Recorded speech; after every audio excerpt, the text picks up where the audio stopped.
Welcome to Chronicles of Old Singapore. Today we have a new guest with us, Joel Chandran, who lived in the northern part of Singapore that all of us know called Sembawang, when it was a very different place in the 50s and 60s, where Joel was living there. The northern part of Singapore always had an interesting history of its own, due mainly to the presence of the British Naval Base, which was built in 1938 before the Second World War, did nothing to prevent the fall of Singapore.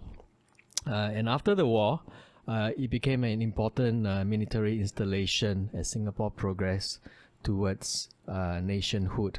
The British bases were still there in Singapore even after Singapore became independent in 1965. But not for very long, because the British decided that they are going to pull out in 1967, and they would do so by the middle of the 1970s. So when we think about the British bases, especially the Naval Base, the biggest of the military facilities in Singapore, we think about the British and the Europeans. But actually, around the Naval Base, there were many Asians who lived and worked there because of the presence of the Naval Base. Some of them lived in the villages in the area. Some of them were fishermen, and others actually worked for the British inside the Naval Base. And about 12 years ago, when I was doing a project on the effects of the British military pullout from Singapore in the late 60s and early 70s, I interviewed many of these Asian-based workers whose lives were really turned upside down because of the pullout. And many of them would leave the northern part of Singapore, leave the Naval Base, and began to live in HDB housing or JTC housing and begin a new phase of their lives. Joel and his family lived in a part of Sembawang called Jalan Sembawang Kechil. He was living there from 1950 to 66. Welcome to the podcast, Joel. Thank you. I'm doing fine. Just had my breakfast, relaxing at home. I'm retired now. So I'm happy to be here, to be engaged with you, recounting my memories of Sembawang. Let me tell you a little bit about me, and then my home in Jalan Sembawang Kechil. I was born in 1949 in Jaffna, Sri Lanka. Both my parents were married in Jaffna, in fact. My father was a teacher. My mother was a teacher, but she was a Tamil teacher. So when they got married, a year later I was born, and they decided to bring me to Singapore. So we came to this house at Jalan Sembawang Kechil. I came to this house. I was the eldest of a family of 7. So I was the eldest. I was the firstborn. So we lived in Jalan Sembawang Kechil for quite a number of years. Life was very simple. The house was a wooden house. My mother was started teaching in Canberra Primary School. My father was teaching actually in Admiralty Asian School, which is actually run by the British, not for the Asians. Later, when Naval Base School was built and the British left, he was transferred to Naval Base School. Life was very simple in this house. It's all a wooden house. We had, I remember, attic roof. We changed it. My father changed it rather later to some zinc roof. There's no electricity, no water. Yeah, this is the house. And what is the house number? It was 150-15. It was later changed to another number which I cannot remember. As you can see from the picture, my mother was driving. My father bought this car, which is a Volkswagen, which I drove later when I grew up. Next to it is a zinc covering, as you can see. There's no roof. This was actually a well. My father had dug a well there because there was no water supply. But we were lucky enough. My father dug a well, so we had water from the well. My mother used to bathe me as a kid inside this area here. We had no electricity either. All we had was at night, my father will light up some gas powered light and hang it up in the hall. So when I wanted to study at night, I have to use candles to study. It's only years later that some private company offered electricity, but it was only for a few hours, starting from 6 o'clock in the evening or something until 10 o'clock in the evening. After that, the light will go off. So when that happens, I have to continue studying with my candle light next to my table. Years later, then electricity came and we had power all over the place. Where was the kitchen? The kitchen was inside the house? Kitchen is, if you see the photograph, is behind. You can't see the kitchen is behind, at the back of the house. The kitchen is very simple compared to modern day standards. It was just a kerosene stove. My mother will cook there. She had stone utensils to grind what you call the dosai and the appam flour. We still have those items. We never did throw them away. And my mother used to cook. There was no such thing as going out to buy food because nobody sold food like that in the area. So everything was cooked, home cooked. And we stayed here for a number of years. That was very simple then. Where was the toilet? The toilet is actually a standalone toilet. It's a bucket system. It's away from the house. You can't see it here. It's away from the house. It's maybe about 20 meters away. So if you need to go to the toilet at night, you've got a big problem. You need to carry a light and then make your way to the toilet. You operate on a bucket system. There's no proper sewerage. So you need to be very careful when you use a toilet. You need to go into the small hut.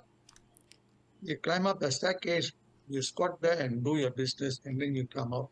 Same thing when you want to urinate. Do it there also. But there are many kids of our age, they don't go to the toilet to urinate.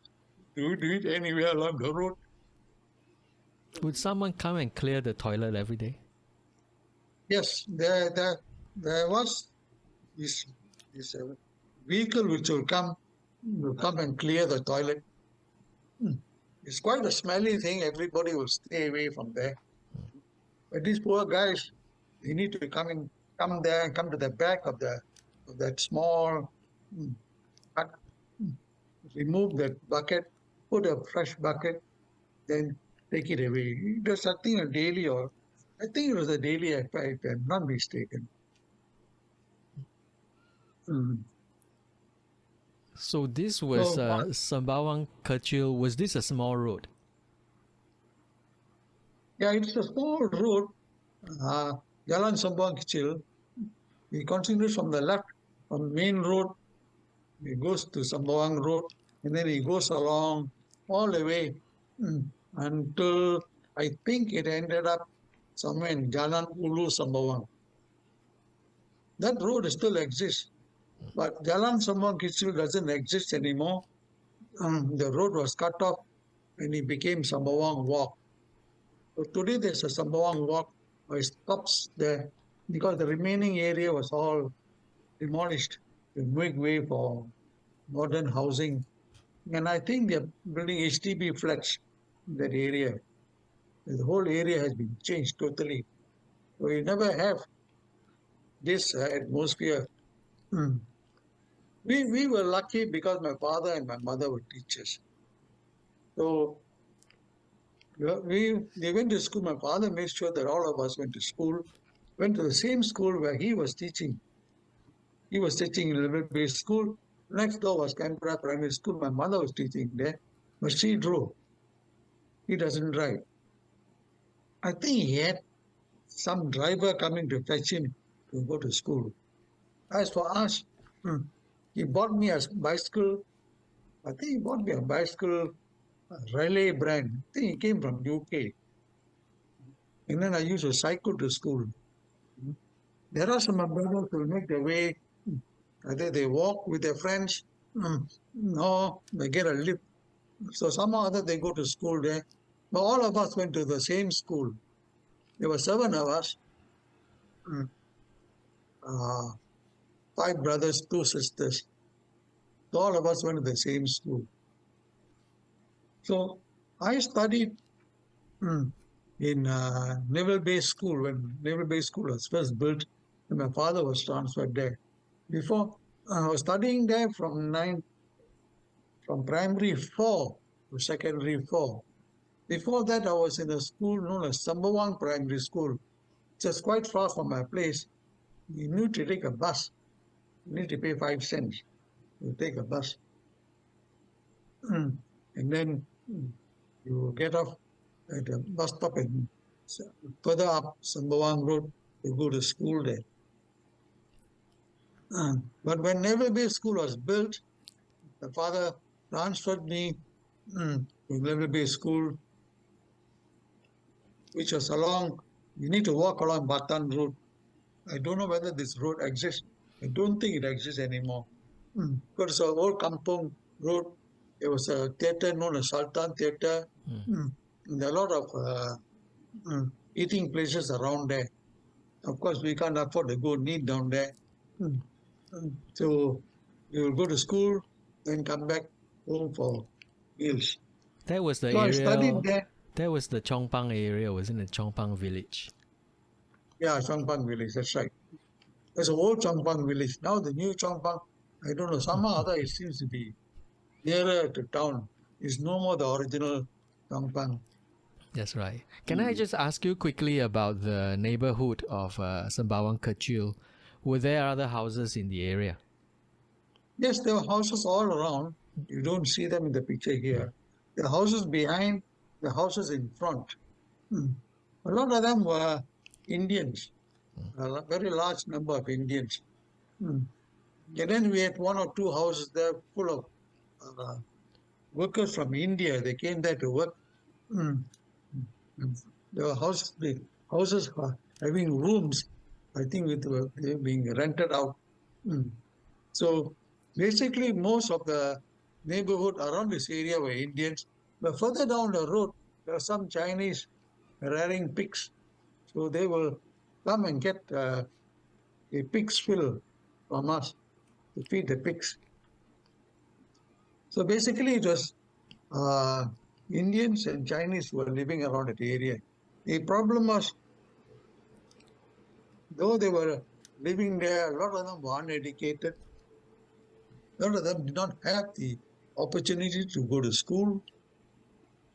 So whoever went to school, they did go to school. But unfortunately, there's a very high rate of failures because no one taught them. They didn't have a good startup in education like we had. So the school had a very high rate of failures, and not only that, if I remember correctly, the school was reputed at that time to be full of gangsters. So that's what I can remember at that time.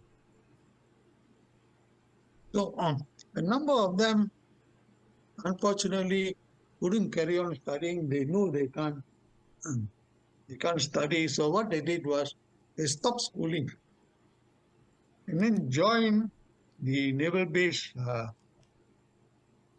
what do you call, shipyard. This is run by the British as apprentices. So they knew they can get money for their families, for their parents, for their brothers, and also for themselves. So they went to the school. So we used to see a lot of classmates overnight. They would just disappear because they couldn't study. But the teachers were wonderful, were dedicated, and they took the trouble to be very patient to all of us in trying to teach us. In fact, I got one of my teachers still living, I think it's in his 90s now, living up my road here, Mr. Ling. I've not seen him around for some time because he's quite sick. But I can see his children around and I used to always talk to them. The teachers are wonderful. They took trouble to be patient in teaching and encouraging us, including the truant ones. There's people, there's students who don't want to come to school because they know, they feel that they cannot study. So what the teachers do is go to the houses. I used to go with them. At least one of them used to go. I think his name was Van Spoonbeck. He had a car. I think it was some kind of a British car. I can't remember the name of the car. You drive to the house, he knows where they stay, you go inside, catch the guy by the throat, drag him to the car, dump him inside, and then bring him to school and put him in the class and tell him to sit down there and study or I'm going to whack you. Then I had no choice. Better sit down there. And he'll do it every day. Every time it disappears, he'll go looking for students. Such were the teachers of those days. But they entertain us in the afternoons. They give us additional tuition. They say, come back in the afternoon. In fact, nobody wanted to go home anyway. They were enjoying themselves in school. So they're happy to stay back in school and attend afternoon tuition. And in between, they will have football sessions to entertain the students, let them all play football. I used to cycle around the Naval Base area where the British were. Of course, the British were always very sticky about who's going in, who's going out. But we knew all the side gates, the illegal side gates, we can just go in. So I used to bring my bicycle to school, and from there after school, just go inside the side gate, and I'll cycle around the Naval Base. Cycling around Naval Base was very interesting because compared to Sembawang, when you're outside, the atmosphere, and when you go inside, you think you're in a totally different world. Everything was very well maintained. The roads were neat. There's no rubbish, nothing, all clean and very nice. You feel like you're in a different country altogether. I enjoyed that. Used to go cycling there practically every day. Used to see all the houses where the British were staying. And you can see sometimes the British families, the parents, the mothers and all that, what do you call, the males, of course, not there because most of the time they're out at sea. And they'll be pushing the pram around with the children around, which is very good. You can also see the dockyard where the British naval ships come in and berth. So there's a hill there. I think the hill is still there, but I think now for security reasons is blocked off. You can't see inside. But I had a good fortune to go inside the dockyard a few months ago. The dockyard is still there, and many people don't know. There's still ships coming in there, naval ships coming in there, and they come here. Like one ship I saw was a mist. That huge ships come down there for replenishment. This ship takes on fuel, loads fuel, goes out to sea, and serves the aircraft carriers out of the South China Sea. It's part of the 5-nation agreement that all of them have. So when I went in, I saw British soldiers, New Zealand soldiers, Australian soldiers, all in different uniform, doing different work, which is very interesting. I used to walk from my home when I was young, during my school days.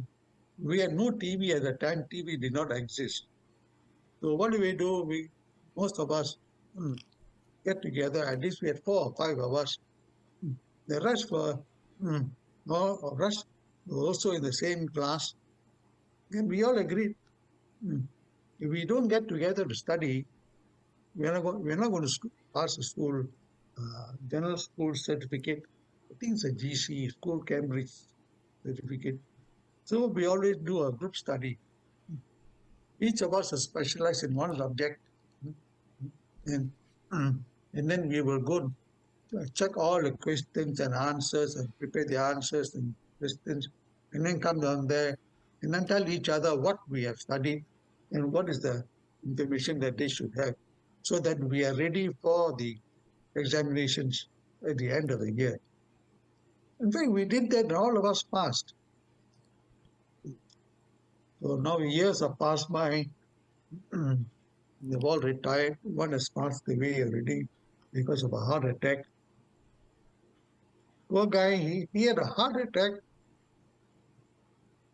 simply because he felt that he was not studying as well as he could. And he was grumbling and grumbling and grumbling to his wife as he was driving along the roads one day. And what do you call the sadness made him have a heart attack right there on the road, in the car. Poor guy. Henry Tan Kiawa. So anyway, we used to walk all the way from Sembawang, from Changpang, all the way to Sembawang Road, and we will come to the Straits of Johor. We will spend time there overnight, sometimes over the weekend, if there was no school. We go there on a Friday night or a Saturday night. We walk all the way there after our classes, after our study group sessions. We walk all the way to the beach, sit down there, and then chit-chat, laugh and joke, and sleep overnight under the stars.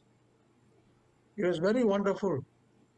Nice feeling. Next morning, when the first bus comes, we'll take the bus back.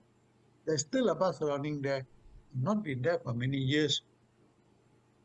But these were the wonderful feelings that I had. Sembawang has totally changed now. You can't recognize Sembawang as such. The old kampong houses have all been demolished. That house that you saw of mine is no more there. I tried looking for it once. I can't walk to it because everything is overgrown with dalang and whatnot.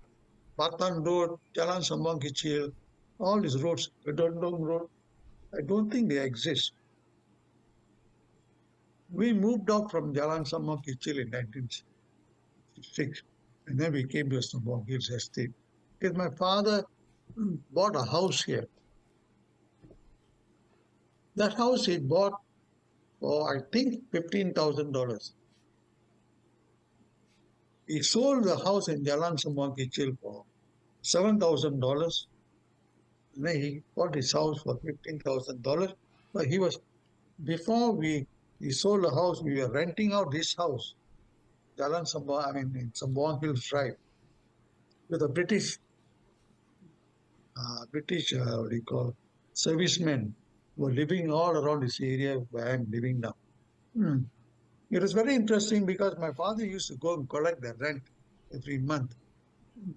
I used to go with him, and then he would tell me, this is our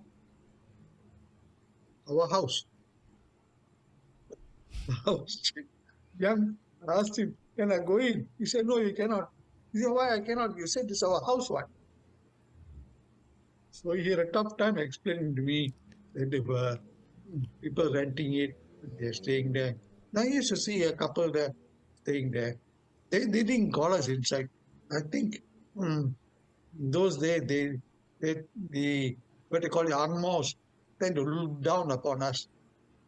Mm. So they don't allow us to come inside. We had to stand outside the gate. Unfortunately, that was the situation at the time. So, but what is interesting in these areas was a lot of the roads were named by the British. So you got, I think you still have King's King's Road, King Street, Queen Street, mm, in all this is Naval Base. Then you got Holland Drive in Sembawang in town. And, all the names that the British are still around existing. Except here, we don't have, because these were newly built estates. So the locals by then what do you call, took over this place. This area was built by the Bukit Sembawang group, I think. We still have Canberra Road today, right? But some of the others, Yeah, like Delhi Road, is gone. yeah, that's Yeah. right. Mm. So Uh, number of the roads Kowloon Road gone. also. Remember Yeah, Kowloon Road? yeah, that's right. Madras Road. Madras Road, yeah. That's where all the Asian base workers lived, right? The quarters were there. Yeah, there were a lot of British quarters there. Those houses were actually very nice, big houses. The only thing is, those houses were shared accommodations, which means you have a house, and then the kitchen is a common kitchen. You need to walk down a staircase, then the cooking is done in a separate place. I used to see my classmates, a lot of them, parents were working in the naval base. So they were living there. So I used to go there and hang around mm, with them. But there was also one or two places where you got cinemas. You got naval base cinema. Those were more British school, British movies, catering mainly for the British persons who were staying there. We couldn't afford to pay that uh, cinema ticket. So we used to go to other cinemas nearer. I can't remember the name of the cinemas, but they were showing local movies, either Indian movies or Chinese movies, but more Indian movies than anything else. Because a lot of workers there were all for Indians. I think in the years to come, when the British left, a lot of these workers were given citizenship, residence in the UK. So I think a lot of them took it up. Some of them did not take it up. I don't know whether my father was made the offer. I cannot remember that. Anyway, the house that we all grew up in Sembawang Hills, right? The seven of us, all of us have now got married, gone off with their own accommodation. Now the poor house has to be sold. Can't imagine the price at that time. We paid $15,000. My father paid $15,000. And now the valuation is 3.8 million. How did the price become so high? You don't understand. So anyway, nobody wants a house. So we need to sell. So we're trying to sell this house on. Thanks so much for the sharing. I have some questions for you. I mean, you kind of described growing up and going to school and sneaking into the naval base. What was that feeling like? Growing up there and living there as a child. Feeling was one of being what you call happy because you're always with friends, whether it's morning, afternoon, or night. We can go we can go to anybody's house, any of my classmates or friend's house. The parents will be there. They welcome us, or welcome me rather. Mm. I can go to the kitchen there and they'll give me food to eat, make sure I eat. So you feel at home no matter where you go. Everybody's house is open to you. Mhm. I think that is a feeling that I had. compared to when my father moved us here to Sembawang Hills, it's totally different because you got no friends, nobody. All you see is British persons walking here and walking there. Very lonely, it's very quiet. I don't think anybody walk around at night. By then, even today also, not many people walk around at night, though the traffic is heavy. That so there you get this feeling of being at home, very comfortable with everybody around. It was very interesting because I remember, you see, people don't have water taps at home, so they have to come to the public taps to take water. I don't know where they go to the toilets, but I know they were having their showers right in the public stand. One side is a women, one side is a men. And they would all be having their bath with a tap running with the pails of water there. Then we'd have two or three guys bathing the one side, the women bathing the other side. And there passers by walking along the roadside. Nobody bothered because everybody is doing it. Only our family were lucky because we had our own well, so we didn't have to go and find them. But to me, it was where was always a this very public tap? Was it in Chong Pang or was it in Sembawang Kechil? Sembawang Kechil. Ah. Sembawang Kechil is round the corner. Remember, you need to turn the corner, and then it's right there. So I remember because as I grew up, the public taps were still there. I used to drive my mother's car at that time. So by then, I already grown up. I'm going to the university, so I managed to get a license to drive the car. But the taps were there. There's no hot water, no cold water. They'll be having a shower even when it's raining. And that was very, very interesting because as a small boy, you always wonder how come these people always bath there? How come they're not having the shower at home? I didn't understand that nobody can afford to have taps on the house. It's years later, then the government started giving everybody taps. And I remember the water was free until later on they started installing meters along the main road for each house so they can read the meters and charge them a fee. I suppose it happened a few years later. So that was what's happening there. Was there also a lot of greenery, a lot of trees in Sembawang Kechil? The whole area was full of trees and vegetation. In fact, it's heavily wooded. The whole area was heavily wooded. It was nothing unusual for us. Even in Sembawang Hills, when we first moved here, all I had to do was walk about 100 meters and I'll come to a rubber estate. The road ends there and then you are inside a rubber estate. So you used to cycle inside a rubber estate, wondering what are all these trees doing there. Ang did not exist at that time. So over there, the whole lot of greenery, a lot of rubber estates. In fact, as you walk along Jalan Sembawang Kechil down to Jalan Sembawang, you come inside rubber estates and you walk outside. Very quiet. Not many people will walk around there. I had a bicycle, cycle around there. I think people were afraid of the dogs. There used to be some stray dogs there. We used to keep a dog at home also, more for security reasons than anything else. That area was known to have a lot of so-called gangsters, what we call gangsters of today.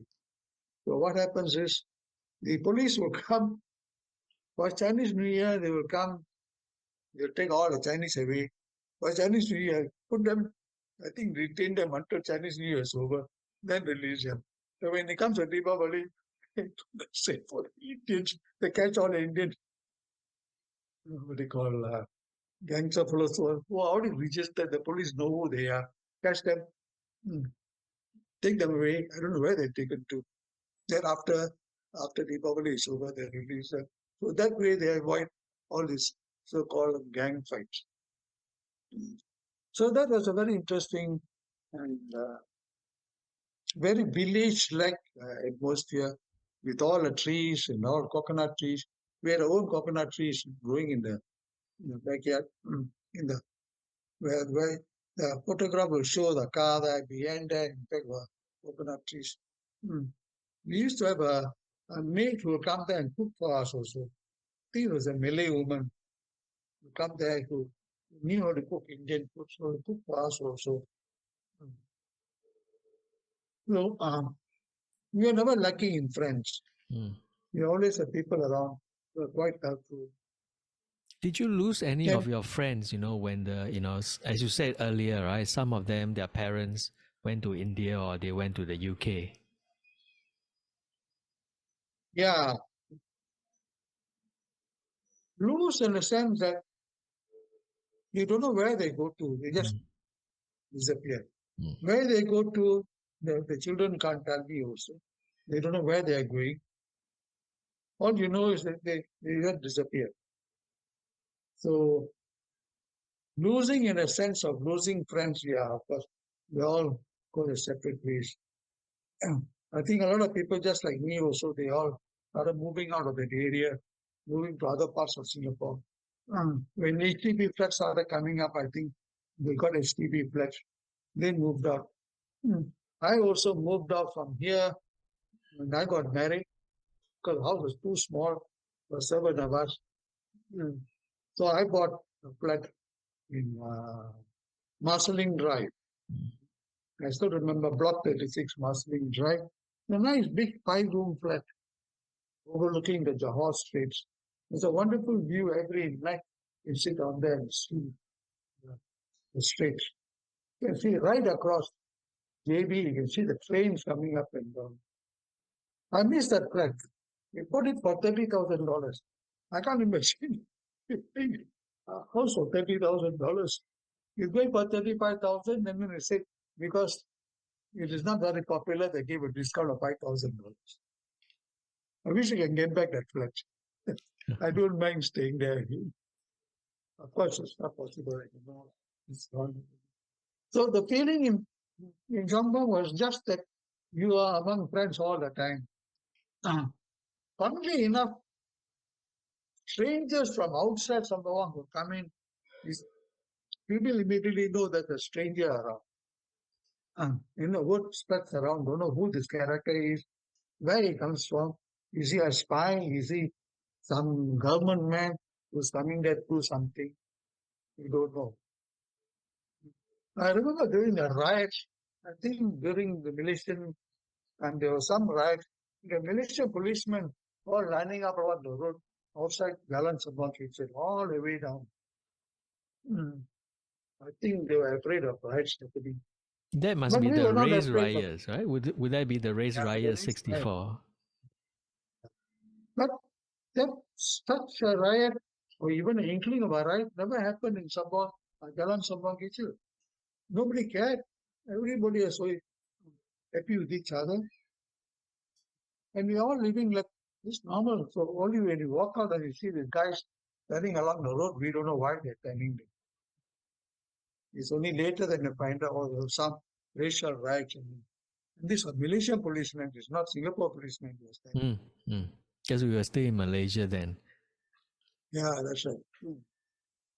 So those are the feelings we had. It's a feeling that you miss. You don't have it anymore. It is always very nice to come out of your house in the morning, cycle all the way to your friend's house, go inside, look for food. My mother will give food. Go to one house, you eat.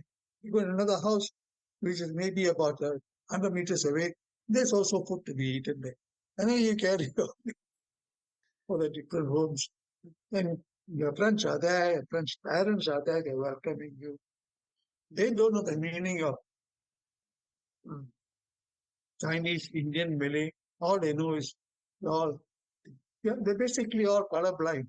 Yeah, that's right. I wanted to ask you about that, right? I mean, maybe majority of Indians, majority of the people in Sembawang were Indians. But did you Yeah. have racial barriers? No, nothing. We didn't feel any racial barriers at all. Mm. I didn't feel anything there. I mixed around with all these guys until the parents were saying, Chandran, you are not going to marry any Indian. You're going to marry a Chinese. Sure enough, I'm married to a Chinese. Yeah, I mean, that's so interesting, right? Because even before we officially had multiracialism, multiculturalism, we already had that in the Naval Base area, Yeah, in the that's right. Sembawang area. It was kind of organic. Yeah. Yeah, I just want to ask if, when the British announced that they'll pull out, did that affect your father or your mother's work? No, when the British were moving out, my father was transferred from the Admiralty Asian School. He was teaching the Admiralty Asian School. Uh, it was a school for the Asians run by the British, but employing locals to teach. I remember going to the school. My father used to take me to school and he put me together with one of the teachers. I was too young to be registered for school. So, but he brings me along mm, and puts me in a class and so over to one of the teachers there. So she look after me while carries on teaching the session. At the end of the school, he'll come down and fetch me and bring me back. So, um, so what do you call learning was an interesting experience. It was not an effort. I enjoyed. I enjoyed going to school. I enjoyed hanging around the school because that's where your friends are. Hmm. Nobody wanted to play truant. Everybody went to school. That stress of, studying for exams, that wasn't a thing so much in those days. No, studying for exam was the least of my problems actually. I remember when we sat for our PSLE exams, what they call now they call it PSLE. I remember there's a primary six entrance examination. We sat for the exam, I remember. Then we went to play football. We were having a football match with the school, which is opposite our school. That school was West Hill Secondary School. And there's a common football field. So we were playing ball. Somebody organized a match between that school and this school. So we organized ourselves and we are having a game there. So halfway through the game, during the intermission, my father came running down and said, "Hey, you passed already, you passed already." So I looked at him, I told him, "Yeah, of course I know I passed one." It's like, I'm playing. Passing was not an issue. Studying was not an issue. I found it very easy to study. No effort.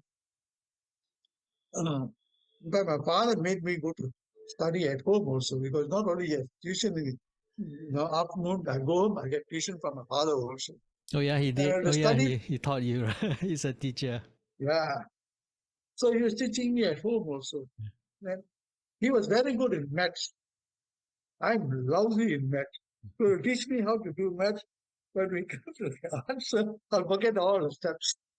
And he get very angry and slap me. He said, "How come you're so stupid you can't study?" Ah.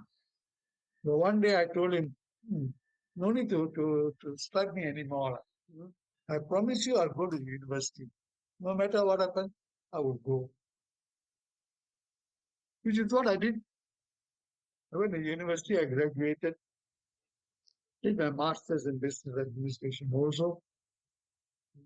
And when my wife, when I got married to my wife, I told her she must also go to the university. So I sent her to the university also. So she went to the university, she got a scholarship, teaching scholarship. After that, a few years later, she was awarded a scholarship to do a master's in Harvard. So she went to Harvard for 1 year. This time on full pay and everything paid for. So I told her, go, I'll carry on working now. Then you carry on, go enjoy yourself. which is not a problem. It's only 1 year anyway. And so she's back. Then she's still on a contract for the Ministry of Education to give consultancy for issues. Because this morning I sent her to work, even though she's retired, I wanted to go back and act as a consultant there. So she enjoys it, she keeps her busy. Because both of us are retired, I'm retired. She's retired. But it keeps her busy. For myself, I find things to do at home. I go for my walk, like to watch TV, play with the computer, and do a whole lot of things other than going for holidays. So one day last year, I told her, you must go to the UK. And don't go for organized tour, we simply go. Find out what is so great about it. So we went to the UK, we flew there, we booked our own tickets, flew down there, didn't know anybody, didn't know anything. Came down, we already booked a hotel, took a taxi, and enjoyed moving around ourselves for 2 weeks. We had a wonderful time. The weather was fantastic. No rain, it was just cool. Enjoyed it. I enjoyed it so much, we'll be going again next year, one more time, to see how great England is. And then only when you go down there, you realize some of the names there are actually already here. Yeah. It's like Canberra, Rotherham, and all the other names. You find them in the UK too, and then you are amazed. Mountbatten Road. I don't know whether Mountbatten Road is still around. I think it's still around. Yeah, it is. Yeah. So very interesting hearing. The only thing is you don't have food courts like that. What you have here. So it's very difficult to get food down there. You need to go to a restaurant, eat pretty expensive. Or you make it out some other. Go there one more time to enjoy. And this time take a train all the way to Edinburgh and see how Edinburgh is. Talk so much about Scotland. Let's take a look there and see what's happening there. So that's how we spend our retirement time. Yeah. So other than that, they don't do much. Just relax, enjoy ourselves. I just have one last question. As you said earlier, so much has changed in Sembawang. All those Asian quarters that you mentioned earlier, they're all gone now, right? It's all flattened. All demolished, all gone. Yeah. Do you think that all there you is... have is Sorry, go ahead. all you have is HDB flats. All those old quarters all have been demolished.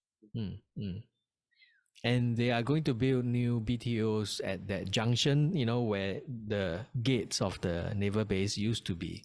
They're finally coming right. up. Yeah. Yeah. Do you think that there's anything, from those days that should have been, conserved?